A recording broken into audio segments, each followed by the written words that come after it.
Welcome back to Studio 26 on this Wednesday, live edition of First Cup. And it's time for the Hump Day Song of the Day. Does that make sense? Let's try the Hump Song. That doesn't sound any better. Well, it's Hump Day. We have two songs of the day on the program. And this is the halfway point of the week and about the halfway point of the show, give or take. And the song I've chosen for you today is from Paul Pena. And you're probably going, who in the world is Paul Pena? Well, I'll tell you a little bit about him. He was born January 26, 1950, and died 8 years ago yesterday. I did not know that last night when I found the song in my system. Was an American singer, songwriter, and guitarist of Cape Verdean descent. His music from the first half of his career touched on Delta blues, jazz, Morna, folk, and rock and roll, just to name a few. Pena is probably best known for writing the song Jet Airliner, a major 1977 hit for the Steve Miller Band, and a staple of classic rock radio through today. Yeah, that's right. He actually wrote Jet Airliner, and it was popularized by the Steve Miller Band. He wrote the song and recorded it in 1973 for his New Train album. However, due to conflicts between Pena and his label, New Train sat unreleased until 2000. Miller decided to record Jet Airliner for his band's Book of Dreams album in 1977 after hearing the unreleased album via Ben Sidran, who produced it and who was formerly in Miller's band. It was concurrently released as a single and reached number 8 on the Billboard. On classic rock radio, Jet Airliner is typically played in tandem with Threshold, the all-synthesizer instrumental piece that precedes it on both Book of Dreams and Miller's Greatest Hits 1974-78 compilation. The song's major guitar riff, as played by Miller, is reminiscent of, but not identical to, one used by Eric Clapton in Cream's version of Robert Johnson's song Crossroad Blues, from Cream's 1968 album Wheels of Fire. But here is the original Jet Airliner, produced by the late Paul Pena, and it's a very different take on the song, at least a different feel for what you're used to. And it is today's Hump Day Song of the Day. I think that's the best way to describe it. And you're listening to First Cup.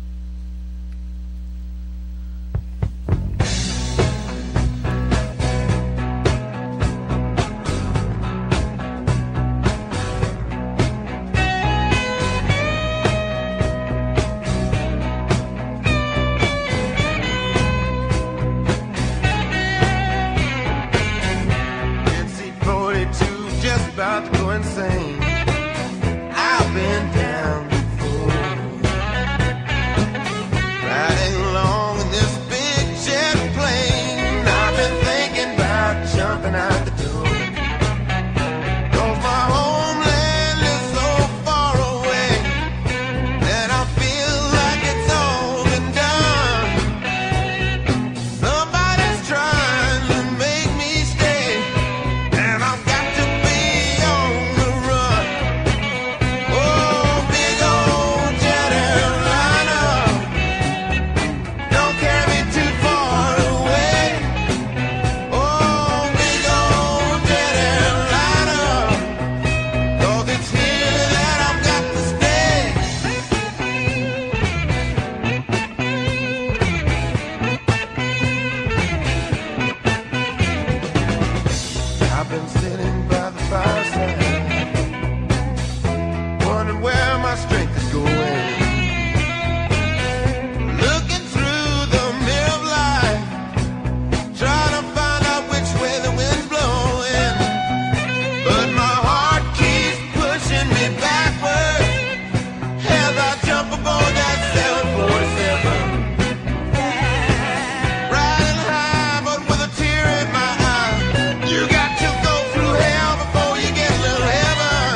uninterested.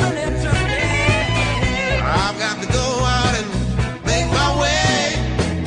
I might get rich, I might get busted, but I'm gone, Lord. There's so many things to clean up.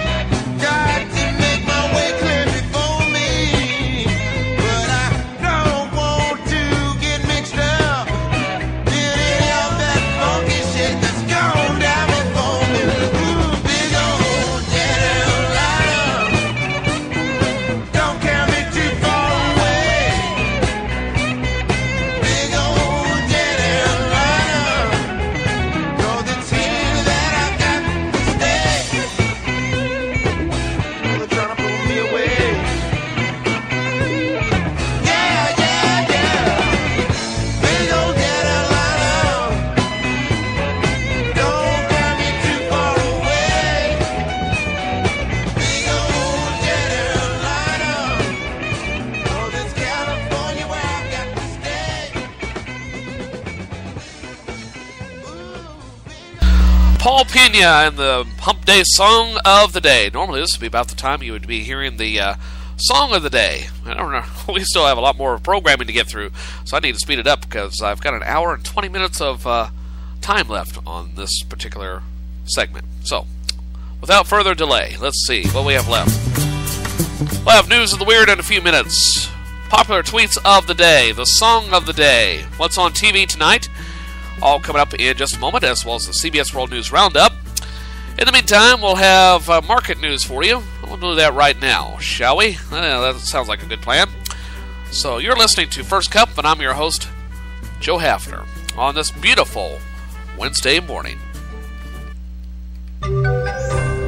Markets fret over the shutdown and debt ceiling. Don't miss the numbers, the news, and Kai's final note. Subscribe to the Marketplace Podcast. Find it on iTunes or online at marketplace.org/podcasts.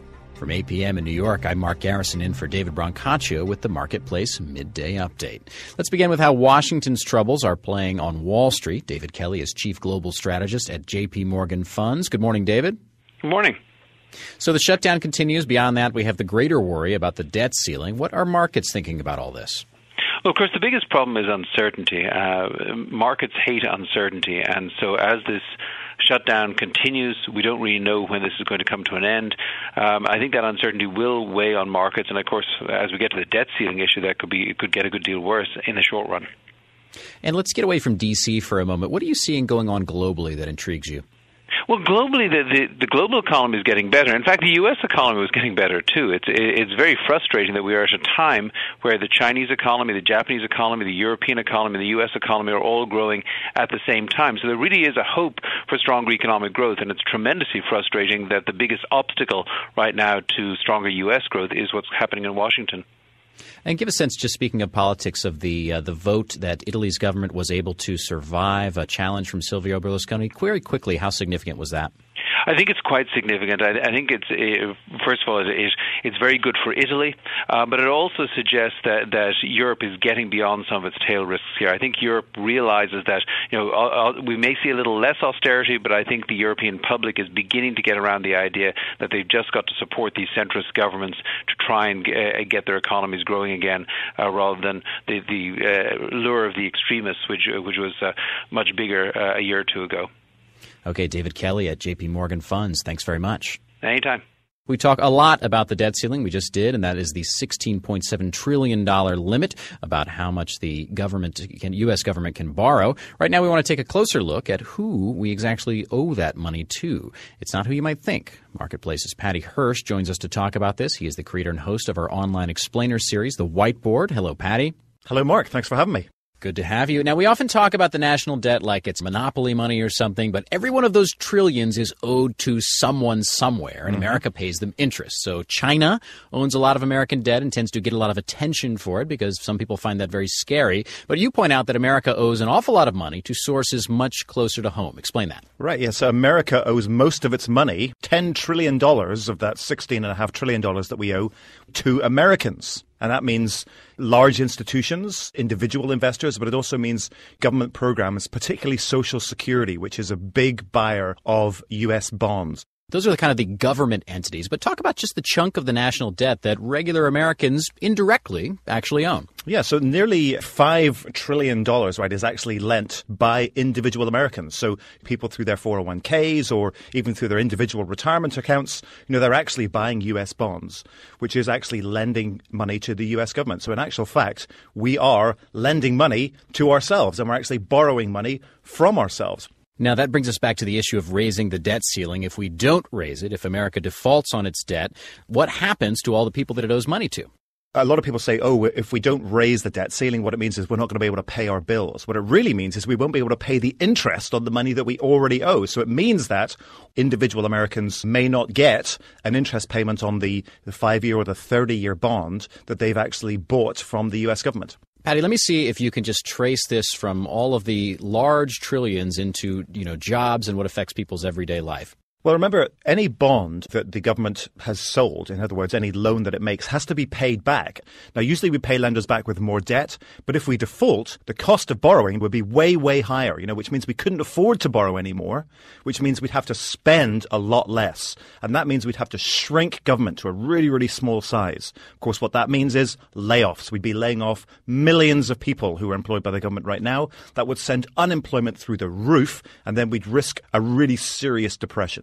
Patty Hirsch, thank you for the appropriately grim summary of what's at stake in the debt ceiling debate. Always a pleasure to be grim, Mark. Thank you.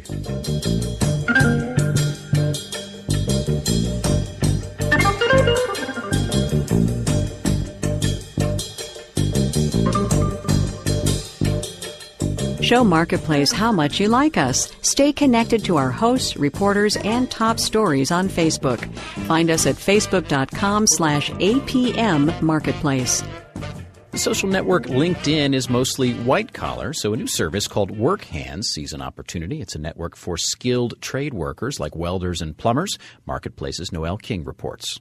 Randall Wickus is an electrician and a welder. Oh, he fixes cars too and installs appliances, but he finds it tough to advertise his services. I don't advertise in the newspaper because actually that's a dying form right now. And he feels like LinkedIn works for a different crowd. If you're a white-collar guy, there's plenty of places for you to look for a job, lots of different headhunters, etc., but not that I've noticed for the blue-collar industry. Same thing occurred to James Dunbar. He works in tech in Silicon Valley, but he and his Work Hands co-creator are from blue-collar families. They design the network for people who work with their hands. You can upload images of projects that you've worked on in the past. You can upload licenses and certifications that you've earned and list out the tools that you either own or know how to use. Work Hands went live a few weeks ago,